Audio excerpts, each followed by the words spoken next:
করে আমার সব শেষ হয়ে যাচ্ছে। আমার সাথে কেন বারবার এরম হয়? কদিন ধরে আমাদের এখানে নাগাতার বৃষ্টি হয়ে যাচ্ছে। আজ সকালে একটু রোদ ওঠায় ছাদের গাছগুলো কেমন আছে সেটাই দেখতে এসেছিলাম। আর ঋষি গেছিল বাড়ির পেছনের পুকুর ধারে।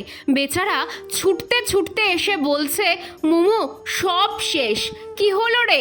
জিজ্ঞেস করতেই বলে, তুমি চলো দেখতেই পাবা।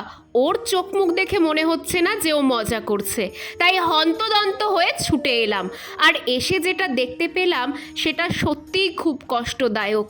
তোমাদের আগেই বলেছি আমি শুধু ছাদ বাগানই করি না, সাথে মাটিতেও গাছ করার চেষ্টা করি। বছরখানেক আগে এই পুকুর ধারে কটা কলা গাছ লাগিয়েছিলাম, তাতে এবছর প্রথম কলা এসেছে। কিন্তু এত বৃষ্টি সাথে কলার ভার বোধহয় গাছটা নিতে পারেনি, তাই একেবারে ভেঙে পড়েছে। এইভাবে ফলগুলো নষ্ট হলো। ছি।